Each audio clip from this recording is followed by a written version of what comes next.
They're more, they're not fries. I'm kidding. Ooh, that's pretty.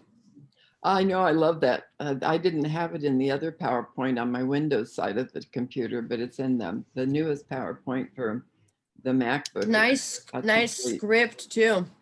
Yeah, I had to download that one. That's the Anaron. I use it on some of my fantasy books. I really like it. Okay, relationships. The most important relationship you'll ever have is the one with yourself. Your sense of self is the basis of every relationship in your life. So bottom line is, if you don't like yourself, how you're really going to connect with other people on an honest level, and be nice, real genuinely nice to them. You're not wholly responsible for the health of your connections with others. The other people have a responsibility for it as well. How to enjoy a healthy relationship if you can't connect with yourself? That is really the question. In relationships, is a tendency to talk about our needs not being met. I used to whine, snivel, cry about how Bill never did such and such and so and so. Hold on. So I have a question about that last one. In relationships, there's a tendency to talk about one's needs not being met, like talking to the other person in the relationship or talking to others about. Well, both really. That's a good question. Okay. Because we may complain to our spouse that they're not meeting our needs. That's true. And complain to our friend that our spouse is meeting our needs. The idea another person is responsible for fulfilling your needs is ridiculous because they're not really. Now there's certain parts of, and if you're in a love relationship, of course, it's a reciprocal thing. You love, you get love, and you give love, and hopefully you're getting it back from that other person as well. But I read someplace one time, love is given for the sake of giving without expecting anything in return. Relationships fail when we say we do all these things out of love, when the truth is we do them because we expect the person to do something back for us, to love us in return. And they may not know how. So we judge romantic interest by how well that other person meets our needs. I have a rotten marriage. My husband, he never does this, he never does that, or my wife never does this, or she never does that, and so on and so forth. Yet we tend to get what we give, for good or not so good. And I find that to be fairly true.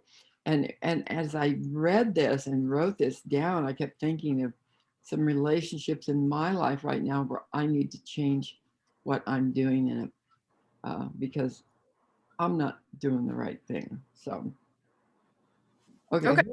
Who's neglecting who? People misbehave when they don't get what they want, the way they want it, or when they want it. And we all see that in kids, like teens misbehave to get their attention, and attention equals love. Often they crave, instead they get criticism. Oh, stop behaving that way. And whatever else a parent will say. So here I also have a question, right? And we touched about this when we first started talking about needs. And I was sharing with you that I was explaining to a kid that he cannot depend on other people to get his needs met. And you said, well, that's technically correct. How do you get across to them that we need other people? So that second one, like, how do I explain to a teen that's doing kind of crappy attention-seeking behaviors that on the one hand, yes, we need on other people, but on the other hand, he could meet his own needs. Like, how do I walk that line? Well, I think we also talked about when he's misbehaving and he recognizes that he really needs some attention, he was going to ask about it. Yeah. He was going to go to the staff and ask about it. So he's asking the staff to meet his needs, but he's taking responsibility for meeting. For making okay, it happen. That's a good point. Let me write that down. What happens when a partner or a parent can't meet your needs? Maybe in a crisis, or they're just having a bad day. Do you divorce your spouse and get a new one? Get rid of your kid, which some of your parents do. Or do you sacrifice for the relationship and endure and learn to do something else? Barbara Colarosa once said, if what you're doing with that child isn't working, stop doing it and do just exactly the opposite to see if you get a better result, or at least something radically different. The one responsible for fulfilling your needs is you if you're an adult. If you're a parent, you're responsible for caring for your child's needs, of course. Now, I know if I read that at church, no, God meets all our needs. Well, yeah, but that assumes you're in a relationship with him and you're doing some of the right things and you're loving God and loving others. And that I wouldn't actually, there's a really good saying about that in Russian, okay. and it translates exactly as God takes care of those who take care of themselves. Yeah, and almost every Christian, I understand the thinking behind it, but the literal sense of it is most Christians will argue that it's not biblical. And I really liked that saying because it really draws attention to the fact that, like, you know, that story with the guy that's stuck in the flood, right? And like his house is flooding and he asks God for help. yeah, God sends a boat and he's just like, oh, I'm good. Like, God will save me. And then right. some dude on a helicopter shows up and the guy is like, oh, I'm good. God will I save me. know, I love that story. It's so Yeah, good. so that's the saying. That's where Exactly.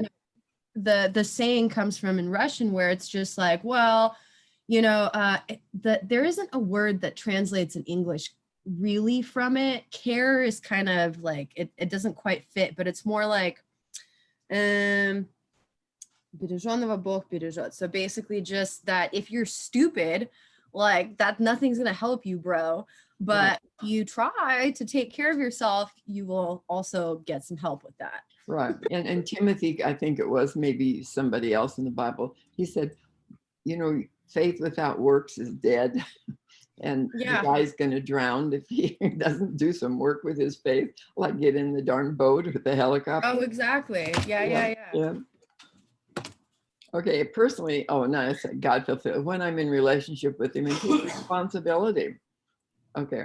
Yes, taking good care of me means I'll have the energy and the willingness to give them to other people. So we do have a responsibility to care for ourselves. So as some people said, our spiritual well is full. Because if you're worn out taking care of other people all the time, I mean, even Jesus took off for the countryside once in a while, climbed a mountain to pray and get away from this burgeoning crowd. So okay, anyway, there are basics to a healthy relationship: respect, communication, and love. I met a gal, well, actually my youngest son's girlfriend downtown. She was, oh, her darling little daughter, how she just loved her so much. And I knew where she was at with it. I said, so what you're telling me is that you're patient and kind with her and you're always there for her because you adore her so much. And she just started weeping. She says, why would you say that? She says, I don't do any of those things. I said, well, I'm just quoting what the Bible says love is. I said, it's wonderful to have an adoring, charming little curly-haired daughter. But if the only thing you love about her is how charming and cute she is, that's not really love. You're basing it on external appearances, which is not the same thing as genuine love, you know, whether you're biblical or some other faith system, really. Okay, ideally we help each other because we love each other in a relationship, which doesn't always happen. Some people are more givers than others, but I don't buy that totally, because I had a friend one time, I said to her, because I was always going over to visit her, and I said, Barb, I said, how come you never come over to my house and visit me? Oh, some people are visitors and some get visited. Okay. Hey, I have a couple friends like that. Yeah. And sometimes I'm that way with people, but I try to at least phone them, for God's sake. Anyway, okay, so who meets whose needs?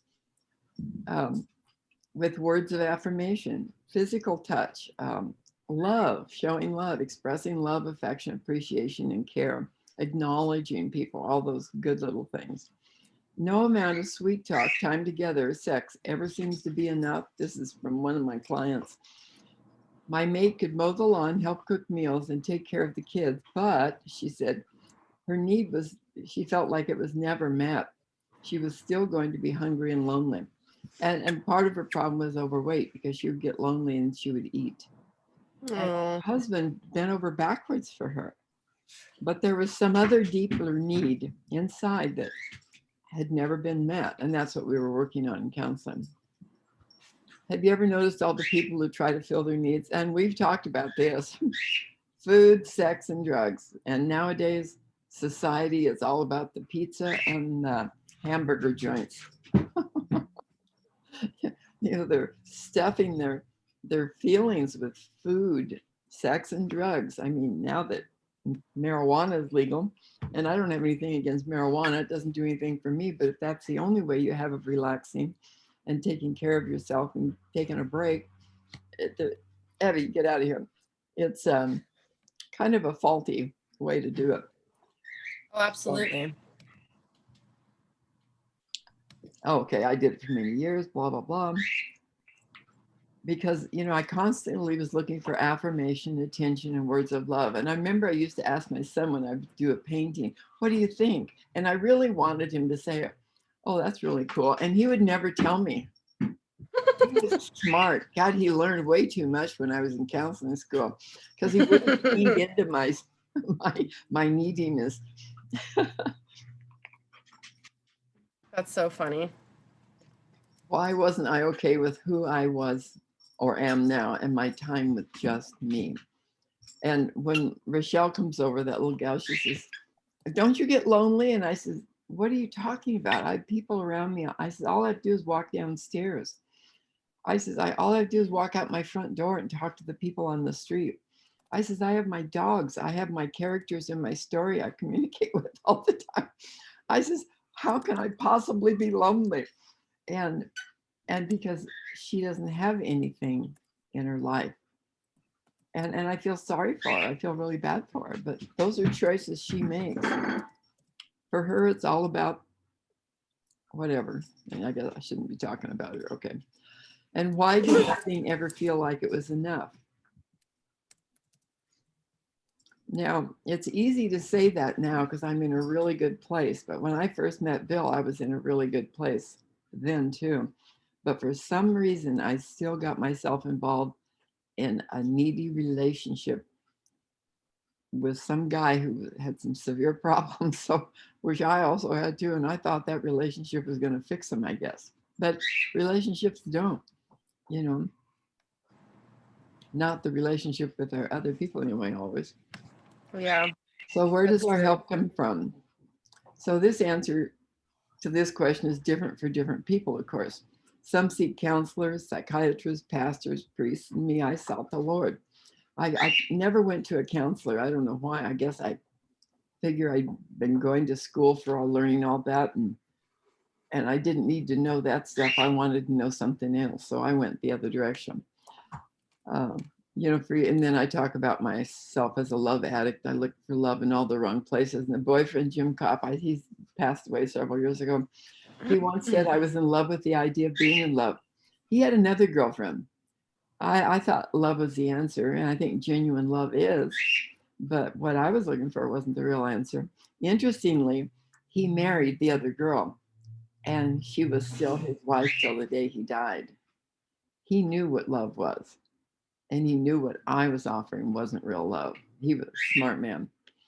We all have a need to be loved, and we want to be loved. I use food, emotions, men, sex, and drugs because I didn't know how to love. We tend to give what we've gotten, hate or love. And this is what I was talking about earlier, or so we believe. I believe my mother hated me. Else, why wasn't she filling my needs for me, the needs I had deep within me? Because she didn't know how herself. Yeah, she didn't know what was going on. She grew up in Russia. Her own mother died when she was 8 years old. So she still had that longing. And there was just so much there that she hoped my dad would meet when she met him. He was an alcoholic. Well, good luck with that one, And it didn't go. And when she met my stepdad, I'm not saying he was totally healthy. He had his own issues too, but he was good for her. He gave her what she needed in that relationship. So we have to get what we need. We have to start giving, especially love. And I think that's one of the things I do like about the Bible. You get what you give, pushed down, shaken together, overflowing. And I find when I'm giving to people in time, I do start getting it back. Maybe not from them necessarily, but in other ways, these little things come to me.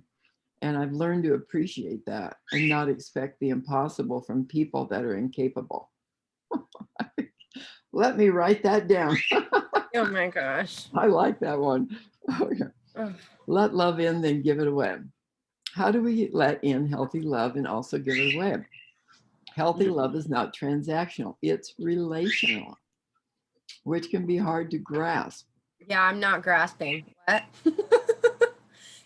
Do you mean like it's not a 50-50, you do this because I do that. It's a just do it because you love the person. Is that what you mean? Absolutely. Okay.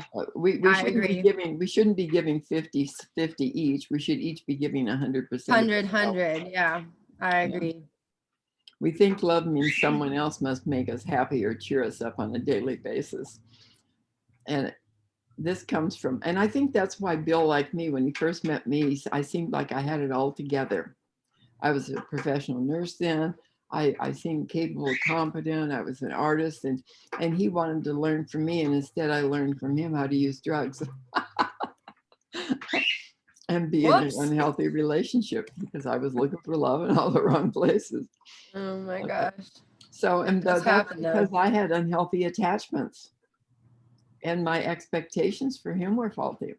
He didn't know how to do what I needed him to do or thought I needed him to do. We're simply putting our choices and our attitudes towards life on someone else instead of taking responsibility for our own life. A healthy love relationship is giving to the person, not to fill their needs, but just to love them and be there for them to the best of our ability at any given time. And some days are better than others. You may ask, aren't they one and the same? But they're not. And we already talked about a little bit. Okay, basic needs. We must be attuned to the basic needs of one another, especially in adolescence.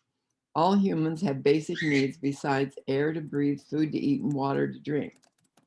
Our personal social needs are acceptance, belonging, and communication. And now one of the articles I was reading this morning put them down as something else, but these are essentially what they are. And I put them down this way because, yeah, I like the ABCs. It helps me stay on track with my thinking. These needs apply to teens as well as adults. Adolescence is the time of social and emotional growth, and it's stronger for adolescents than for adults, of course, because they're just coming into all this. Acceptance and belonging go together. It's feeling we're accepted by the peer group for adolescents and younger children too. So we feel we belong, and often we have fun and excitement with them too. And I think as I look back on it now, speaking about Bill, one of the things from the time I was in the 7th grade, I was the adult in the family. My mom would send my brothers back to the Midwest, and because I was older and I looked older for my age, I was always the one responsible for taking them on the bus and that. So I really lost my childhood. And I think getting involved with Bill, who I saw was a carefree lunatic on drugs, it looked exciting and fun. And it was for a while, but only for a while. So I had my fun and excitement, and then the nightmare set in, of course. So communication leads to a sense of control over our lives, or at least connection, when we can express ourselves responsibly and communicate our needs appropriately. And that's what we were talking about with that one young man of yours. Yep. And here's Maslow's hierarchy of needs. Is progressive, of course. Basic physical needs, we already talked about: air, food, water, clothing, and shelter. Safety, personal security, general health and well-being, and safety against accidents and illness. You can tell a teenager, don't go so close to the street. There's some lunatic that swerves. You might want to step back, which works fine for a teenager, but a 2-year-old child, you don't let them get that close to the street or run out in the street to teach them the dangers of a car. You grab them by the nape of the neck and pull them back in the yard. Okay. Social Definitely. needs, friendship, intimacy, and family support and communication. Esteem for oneself, respect of self and others, and personal growth, cognitive and aesthetic pursuits. And aesthetic pursuits are those things of beauty that give us pleasure. Whatever, you have your artwork. I have my artwork and my writing. And so you have music. Different people have different ways of appreciating the beauty in life.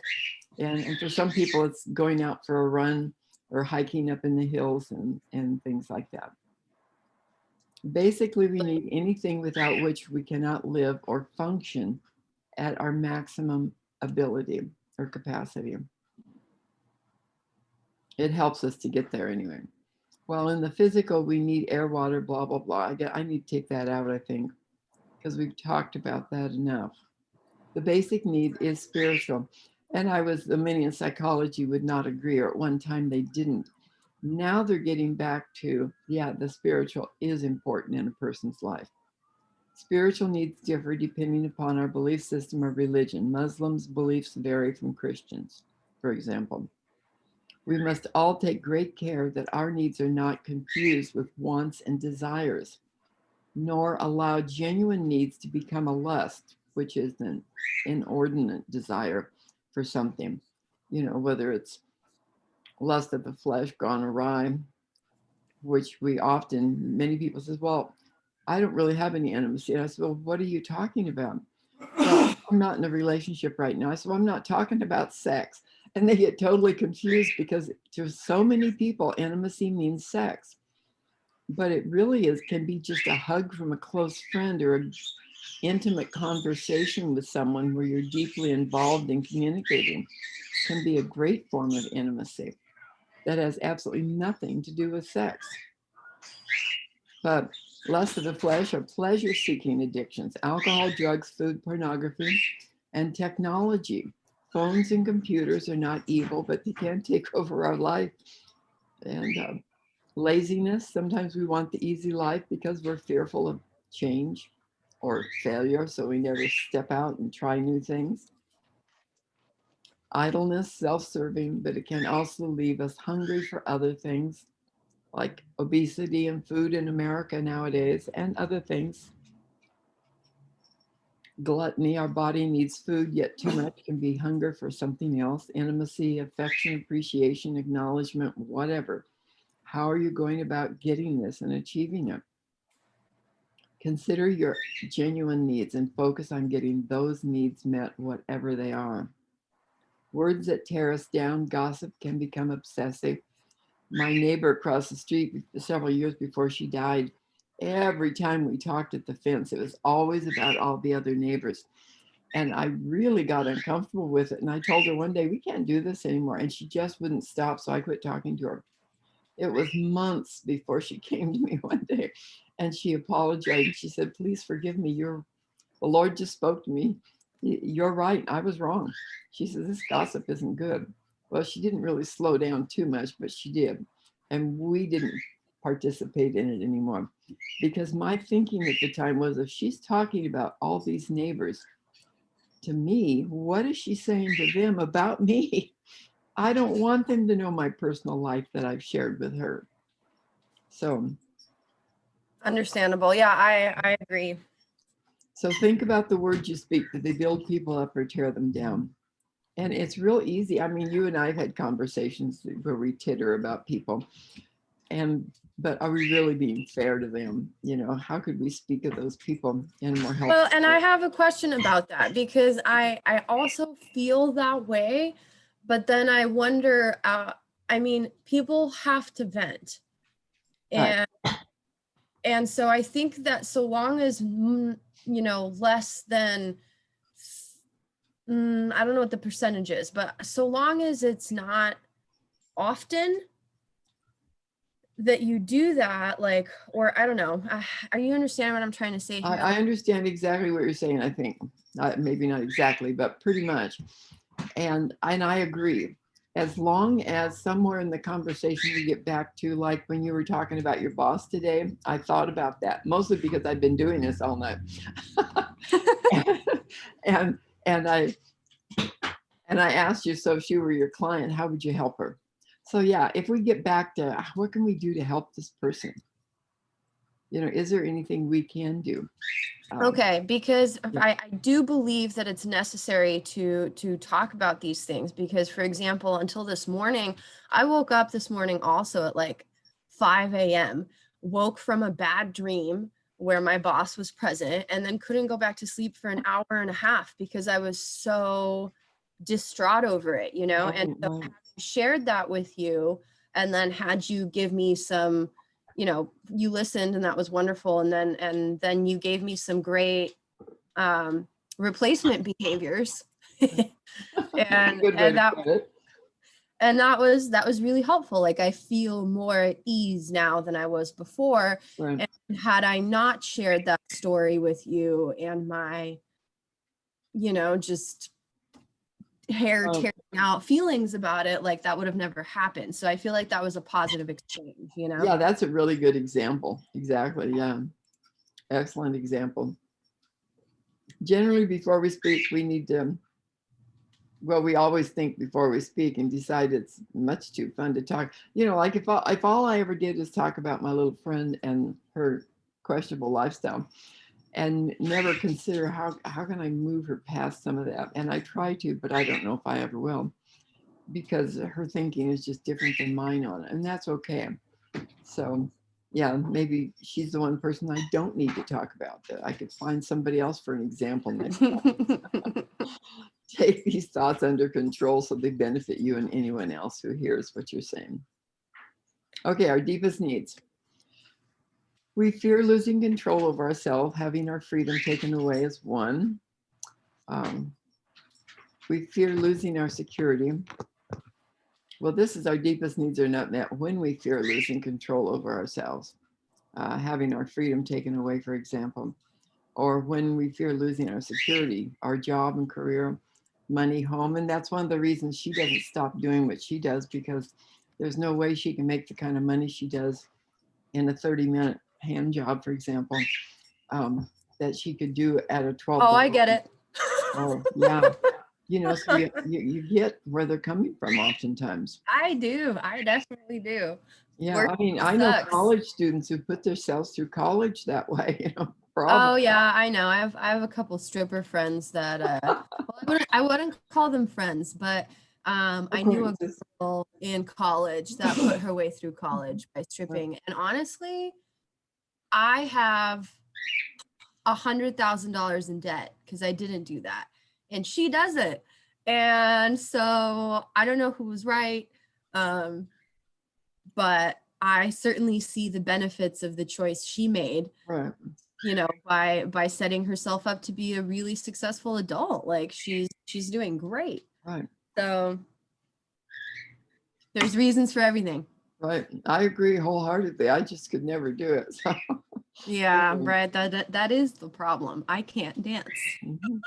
So we fear not having any future when our life seemingly is without purpose. My life is full of purpose. I just don't know if it's getting me anywhere. So I kind of understand that one. We fear not being found lovable, never being wanted or being loved. And I think that's one of the reasons I stay out of relationships sometimes. Well, aside from the fact the older I get, the less I care. But part of it is I just don't trust these men out there. I don't know why they're in it, you know, because I've made such bad choices in the past. But am I being fair to myself, for example? We fear not being accepted by friends, family, spouse, and coworkers. I don't think that's a problem for me. I don't think so either. We fear being seen as weak. Oh, yeah. Being in poor health. And the older I get, the more this is relevant for me. Depending on others and being overpowered physically or emotionally. I think I trust my son. I don't always trust the people around him. But yeah, these are some of the needs that a lot of people, depending upon your age and where you're at in life, are very important. Deep, deep needs. So how well met are your needs? And this is where we get into what we already talked about with Okay. I have to go to the bathroom. Oh, okay. Um, Well, we're almost done. There's only a We're couple almost more. done. Okay, I will hold it. My Oh, coffee okay. kicking So in. we already went through the emotional needs questionnaire pretty much. Yeah. And if they're unmet, it results in stress, anxiety, anger, depression, and addictions are results of our innate needs not being met, either due to our environment, the world around us, harmful conditioning from our past, or a misuse of one's imagination, worrying, for example. People don't have mental health problems when their innate needs are being met in balanced, healthy ways. And I think we can both attest to that from the clients we've had. So, considering that brief questionnaire, how do you help people manage some of that in their life constructively? And that's where I brought the blessed are those things in. Blessed are those who know they are spiritually in need. Then they'll seek a higher power in whatever way works for them. Some of the addicts and alcoholics go to AA and NA. Who are sad now, they will be comforted. I've never known a person who wept over a loss or some grief thing where they didn't have people around them comforting them. Those who are humble, they're not seen as a threat, so people tend to leave them alone, the power mongers. Who want to do right more than anything, they tend to inspire other people to do the right thing. Not always, but it's a tendency. Those who show mercy to others tend to be appreciated and revered by others for that tender heart they have. Those whose thoughts are of peace live without anger and hostility as a rule, and those who work to bring peace live a life of contentment with others as a rule. Those who are persecuted for doing what is right, others often care for them and take care of them in their persecution. Of course, this in the Sermon on the Mount is about believing in Jesus and stuff, and you're persecuted for righteousness' sake. But I think people are persecuted for doing the right thing sometimes too, aside from their faith. And that's equally important when you're insulted and stuff. It's nice to have friends who can step in the gap and be there for you. I've not gotten to the place where I can be glad about it. Anyway, there we go. That was great. Can you send that to me? Yes, I can. Sweet. You have a lot of things on your desktop. Do I? I said you have a